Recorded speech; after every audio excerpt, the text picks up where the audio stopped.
សាហកម្មអាកាសចរណ៍សកលកំពុងប្រឈមមុខនឹងព្យុះសេដ្ឋកិច្ចដ៏ធ្ងន់ធ្ងរខណៈដែលតម្លៃប្រេងឥន្ធនៈយន្តហោះបានកើនឡើងទ្វេដងដោយសារជម្លោះនៅបស្ចិមបូព៌ាដើម្បីទប់ទល់នឹងសម្ពាធចំណាយដ៏មហាសាលនេះក្រុមហ៊ុនអាកាសចរណ៍ធំៗជាច្រើនបានសម្រេចចិត្តដំឡើងថ្លៃសំបុត្រនិងកាត់បន្ថយចំនួនជើងហោះហើរដើម្បីរក្សាស្ថិរភាពប្រាក់ចំណេញកាលពីឆ្នាំមុនវិស័យអាកាសចរណ៍ទទួលបានជោគជ័យយ៉ាងត្រចះត្រចង់ដោយមានចំនួនអ្នកដំណើរលើសពីកម្រិតមុនពេលមានជំងឺរាតត្បាត COVID-19 រហូតដល់ 9%ឧស្សាហកម្មនេះបានព្យាករណ៍ទុកមុនថានឹងរកប្រាក់ចំណេញរហូតដល់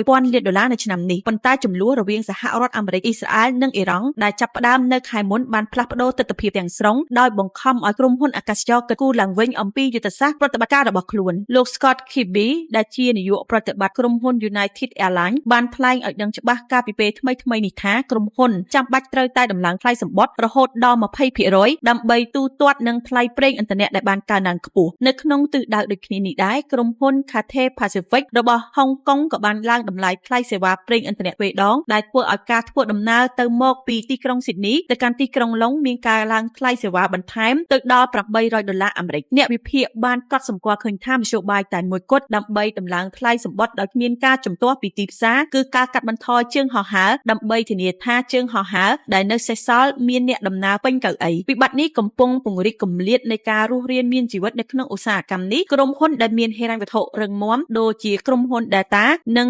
United Airlines ដែលមានតារាងតុល្យការរឹងមាំនិងមានអំណាចតម្លៃខ្ពស់ស្ថិតនៅក្នុងទីតាំងល្អប្រសើរជាងមុននៅក្នុងការទប់ទល់នឹងសម្ពាធនេះក្រុមហ៊ុនដែលមានតម្លៃទាបនឹងជួបការលំបាកបំផុតព្រោះអតិថិជនរបស់ពួកគេមានភាពរសើបខ្លាំងចំពោះតម្លៃប្រសិនបើតម្លៃសំបុត្រឡើងថ្លៃអ្នកដំណើរទាំងនេះនឹងជ្រើសរើសការដកខ្លួនចេញឬផ្អាកការធ្វើដំណើរដើម្បីសន្សំប្រាក់ទោះបីជាមានចំនួននេះជាវិបត្តិប្រេងលើកទី4សម្រាប់ឧស្សាហកម្មអាកាសចរណ៍នៅក្នុងសតវត្សនេះក្តីប៉ុន្តែនេះគឺជាលើកទី1ដែលក្រុមហ៊ុនអាកាសចរណ៍បង្ហាញអំពីការព្រួយបារម្ភអំពីកង្វះខាតការផ្គត់ផ្គង់ប្រេងរូបវ័ន្តដោយសារតែការបិទច្រកសមុទ្រហូមូសដែលជាសរសៃឈាមថាមពលសកលសរុបមកប្រាក់ចំណេញរបស់ឧស្សាហកម្មនេះនៅឆ្នាំនេះនៅមិនអាស្រ័យទៅលើចំនួនអ្នកដំណើរទេប៉ុន្តែវាអាស្រ័យទៅលើសមត្ថភាពរបស់ក្រុមហ៊ុននៅក្នុងការដំឡើងថ្លៃសំបុត្រខណៈដែលថវិកាគ្រួសារទូទាំងពិភពលោកកំពុងរងសម្ពាធយ៉ាងខ្លាំងពីអតិផរណា